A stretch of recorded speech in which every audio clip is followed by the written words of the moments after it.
guys feel comfortable talking about what anxiety feels like to you? Because it manifests differently for different people.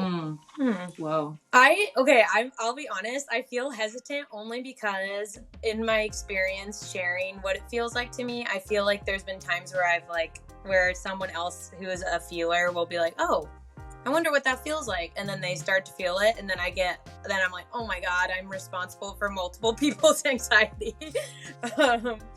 But I actually learned this thing the other day that I thought was really fascinating. And I think this kind of describes this. But I was learning from that guy, Michael Norman, that anxiety is, oh my God, I just forgot the word. Sorry. Adrenaline. There we go. That anxiety is just adrenaline. And he was making this comparison how when you're feeling anxiety, it's the same exact feelings that you have when you're feeling excitement. You know, you can feel like really like your heart is pounding, you have sweaty palms, or your breathing is shallow or something. And he was just saying it's sort of this like idea of like just your context that you're putting it in. But so I guess for me, that's probably what I'll say, is that I would say that the anxiety that I experience is like a different context of excitement. But so I think that it's a lot of similar feelings, but in a different context. Yeah, I think for me, Meegan, I think that the easiest way for me to describe it that I found through another resource, actually, an app called Unwinding Anxiety that's been super powerful for me, is it's a contracted feeling where everything is like coming in on itself. And obviously the opposite being expansion. And like even some of the practices that I learned through that app really are even like simple, like open your eyes really wide and smile, and just the act of like expanding versus continuing to like contract even your eyebrows and your shoulders and everything is like, I feel like really good visual without going into the details of what it feels like. It is like that's ultimately what's happening, is it's this like contraction. Yeah,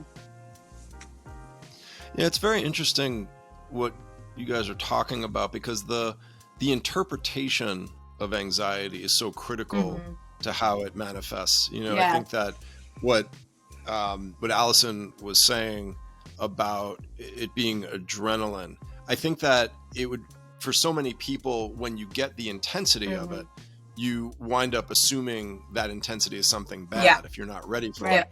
And there's other contexts where we experience adrenaline, and because we're ready for it, it's not something that we interpret as being Exactly. Going off of that, Meegan, like, I've realized like what I will feel right before a show is like the exact same feeling that I will feel in exactly what you're saying, a context that I'm like totally terrified of my anxiety. And not to say that my anxiety before a show isn't terrifying, 'cause it is, but you're like excited and you're like, here we go. And I don't spend too much like overthinking it, because I'm just like, well, duh, of course I'm feeling this. This is insane, And it's that exact feeling.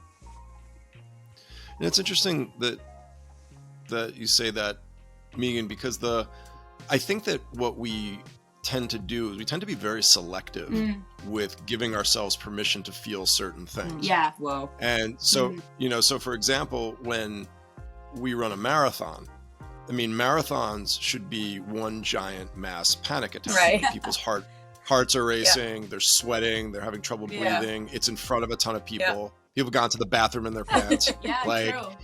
And yet, why is everyone talking about that like it's the greatest experience of their life? It's in part because they gave themselves permission ahead of time to experience all of those things. And in fact, experiencing all those things was almost seen as the evidence that you're doing something wonderful. Wow. And we do not give ourselves permission to experience anxiety, despite the fact that there's so much evidence that we kind of should be experiencing adrenaline or stress or anxiety. Yeah. That's good.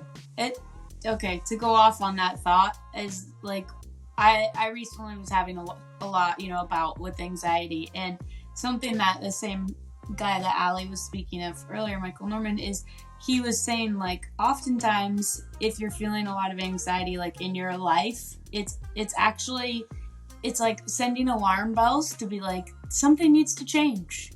There's something in your life that's like not right now.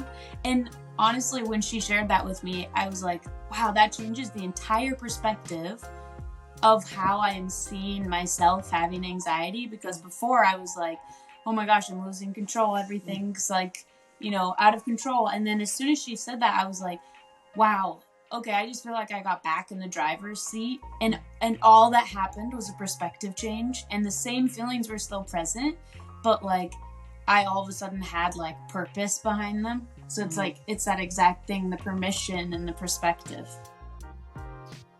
It's very interesting that you say it that way, because I guess two things that I bring, it's interesting to say that there's something wrong, because I've always assumed or interpreted anxiety, or tried to encourage people to interpret anxiety as there's probably something right going on. Yeah. Because if you want to not be anxious, I mean, I can make you not anxious if you fully shut off from everything. Right.